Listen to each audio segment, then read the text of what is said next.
I'm Ron and I'm back again, you know already, but this time we're doing a special video about the fact that Roy Halladay is a first ballot Hall of Famer. Now, I will reference the other three right now before I get into this because people are going to be like, well, you're just talking about Halladay. So, we'll reference the other three, then we'll get into our tangent. First off, a big congratulations to Mariano Rivera on being the first player ever to be unanimously elected into the Hall of Fame. Honestly, I'm a Blue Jays fan, and I hate the Yankees, but Mariano Rivera deserves that easily. Not being the first player, but deserves to be put in unanimously. Just so happened he was the first, because Ken Griffey didn't get it, which kind of sucked, but whatever. Also, congratulations to Mike Mussina and Edgar Martinez on making the Hall of Fame. Now, to this video. Basically, personal stories from, basically of why I'm a Blue Jays fan, and memories from the Halladay era, of why I'm happy he's a Hall of Famer. This really isn't analytical, this is more just emotional, so if I start crying, I mean, Steve Dangle cried over Phil Kessel being traded. I think this is a lot more excusable, right? Just saying. So, first off, Roy Halladay deservedly gets elected to the Hall of Fame on his first ballot. And honestly, if he was still alive, I think he would have been elected on the first ballot anyway. I think some writers were questioning that, or some personalities on the MLB Network were questioning that. But that's just wrong, honestly. The man is a legend. The man was a legend no matter what. Yeah, maybe his name is more out there because of the tragedy, but geez, that was dirty. That was really, really dirty by the journalists who were questioning that, honestly. That's my first point. But basically, this is just right. I always felt, even from when I was 7, when I started watching baseball and watched the Blue Jays play the Yankees a lot, especially when Halladay was starting. Of course, they put that on the big broadcast. I always felt, because he always was lights out, I always felt he was going to be a first ballot Hall of Famer easily. I knew he was a shoo-in. I knew it.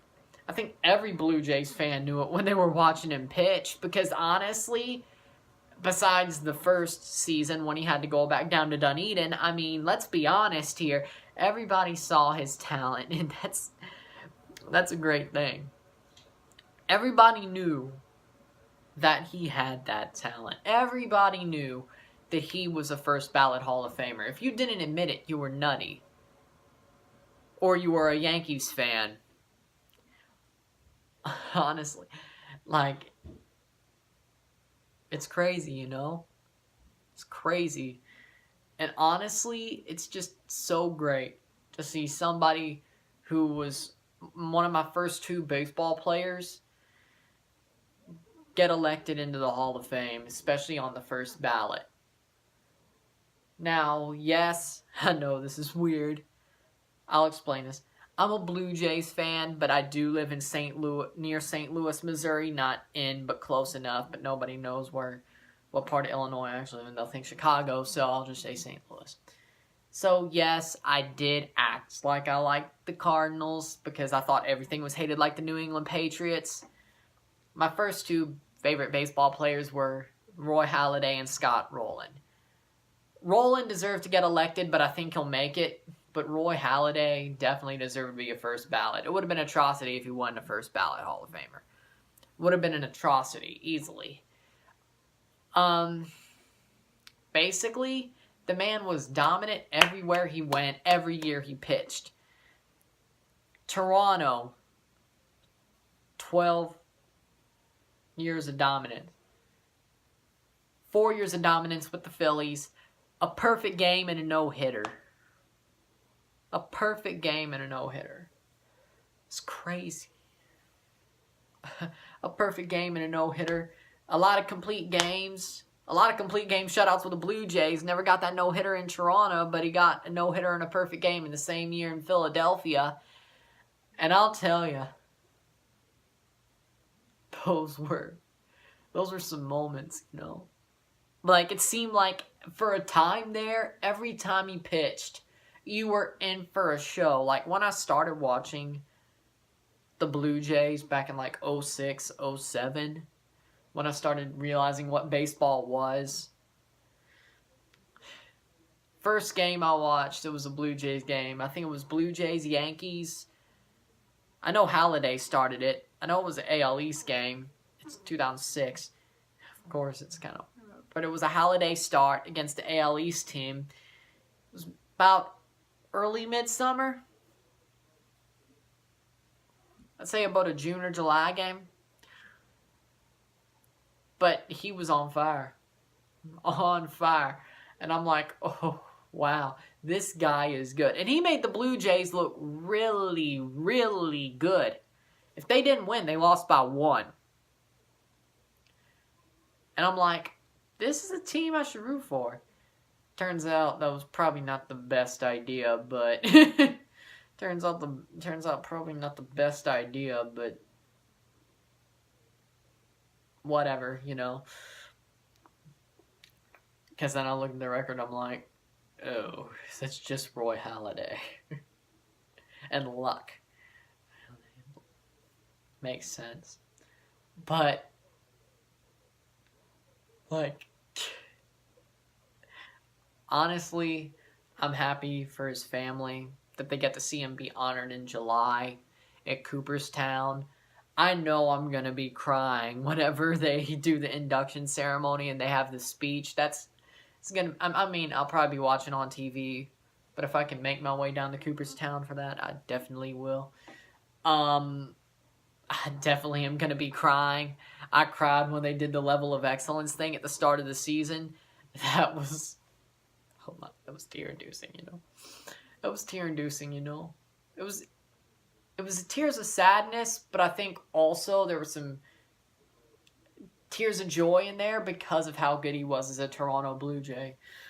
I think the fans of the Blue Jays really just...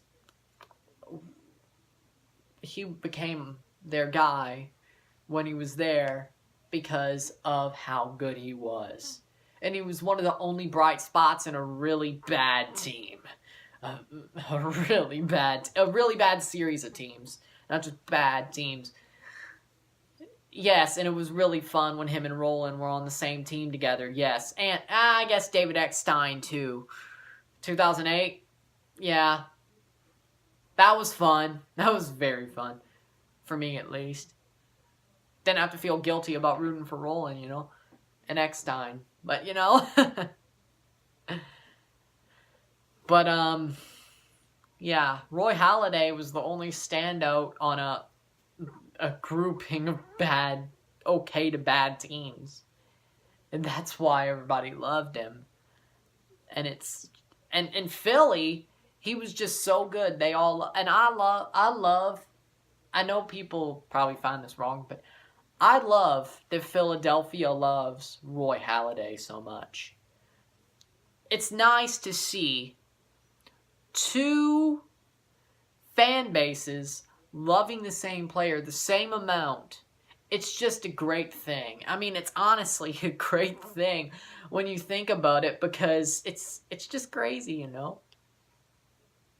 And it's just sad that the Blue Jays, to the biggest extent, wasted most of all of his years as a Toronto Blue Jays starter. I mean, they wasted his time. Because Rogers wouldn't build around him. J.P. Ricciardi was a piece of trash GM. Alex was not even in yet. Well, he was in the front office, but he wasn't the GM yet. I think if Alex Antopoulos was there earlier, maybe that would have done better. I don't know. Then he goes to Philadelphia, and honestly, I was still a fan of Roy Halladay. I didn't never buy a Philly Roy Halladay jersey. I never was a Philly fan, but I respect Phillies fans, and I still watched Roy Halladay when he played for the Phillies. There was a little part of me that wanted to see, well, okay, no, there was a big part of me that wanted to see the Cardinals get beat by the Phillies in 2011 because Roy Halladay deserved his ring. There was a big part of me. I wouldn't admit it because that would have probably got me knocked out by somebody. Remember, I live near St. Louis. I probably would have gotten knocked out. Oh, and I actually went to one of those games in that NLDS series.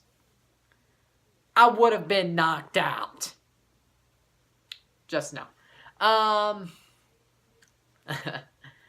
Just no. But there was a big part of me back in 2011 that wanted the Phillies to beat the Cardinals because Roy Halladay deserved a ring. And I didn't care about the Cardinals having some big run because Roy Halladay deserved it more. Don't at me. And it was also nice that the next year, it's funny because it was probably I think it was the first time I saw Halladay pitch live, but I may have been able to earlier, but it was still a Phillies game, Cardinals-Phillies game. We went to a lot of those, so I may be missing one, but I do remember in May of 2012, it was either May or June of 2012, me and my family went to a game in St. Louis where Roy Halladay started for the Phillies. And when I realized that, I mean, he only pitched 3 innings, and it was at the tail end of his career, but damn it, Roy Halladay started the game. Meant a lot to me for me to be there and see that.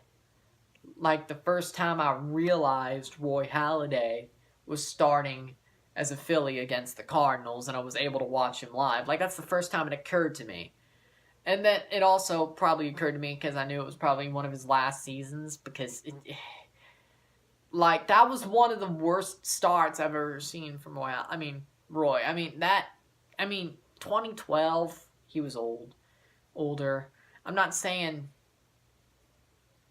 3 innings against the Cardinals, when you get older, you have bad starts. And I think it was also the shock of that being a bad start.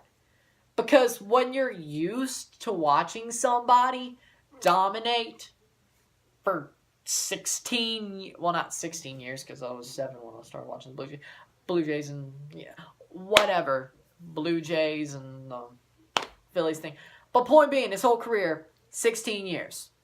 Dominated. Has one bad start, and it's like, what the hell, no. But honestly, it's just... I think that's why it hit me.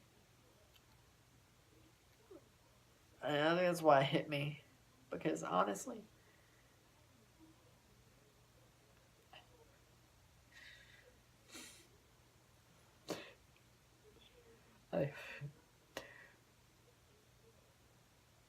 honestly... The Blue Jays wasted him so much. And then the Phillies, when he had a chance to win a ring, they kept choking. The man deserved a ring. The man deserved a World Series ring easily. And it's sad because he's probably the best player, one of the best players ever to not win a World Series ring. It's just sad. And then, honestly, just thinking about it makes me cry. Because, man was a legend. Honestly, I thought, he was the first Blue Jays legend that I really got to watch. When he was in his prime. I thought that I would be able to maybe someday tell my future children and show them Roy Halladay, Roberto Alomar, Bautista, Edwin Donaldson, Stroman. I know I'm going pretty recent here, but that's most of our legends. I mean, and rolling. And then they have like this Legends Day, and I'm somehow able to come up there. And that's probably around like when I'm 30, but like I have my future kids, and I could be like, these are the people that I grew up watching. These are the people that are the legends. And I could do that with any sport. I could do that with Toronto FC. I could do that with Javinko, Altidore, Dikio, De Rosario, Raptors, DeRozan, Kawhi, Lowry, Bosch, Carter, hockey, Austin Matthews, Matt Sundin. I mean, Freddie, Kessel. Like, it's just sad because I realized, like, I don't think the future generations are really going to know how great Roy Halladay was. The future generations are not going to know it like the people who were watching at that point. And it's going to be sad. Because, like, if there's ever a Legends Day and I'm there with my kids, it could be like, and they're like, well, what happened to Roy Halladay? I'll be like, he was a legend, but he's not here because back in 2017, his plane crashed. He died way too young. He died way too young. But at least he was a first ballot Hall of Famer. And I'm sure his family is super proud of him for that. But what I could give, what I wouldn't give to see the man in his actual reaction to being a first ballot Hall of Famer and giving his speech at Cooperstown. I mean, it's crazy. It's crazy. Like, I don't think the future generation is going to understand Halladay like we did. That's a sad thing. That's devastating. It's just sad because I could show my future kids the perfect game, the complete games, the no-hitter, but they won't understand like I did. They won't see why it was such a phenomenon like I did. That's a sad thing. But at least Roy Halladay is a first ballot Hall of Famer. I know his family is proud of him. I know all the Toronto Blue Jays fans and Philadelphia Phillies fans are proud of him. I know baseball fans are proud of him. I'm proud of him. Everybody is proud of Roy Halladay. I can tell you that. The man deserves to be in first ballot, and you know what happened? He got in first ballot. That's all that matters. That's all that matters. Let's keep on remembering him as he was. Let's do that. A Toronto Blue Jays legend, a baseball legend, a Philadelphia Phillies legend. Just remember that. That's the way I'm sure he would have wanted it. Thank you for watching. I'm Ryan, and I'm out. Peace.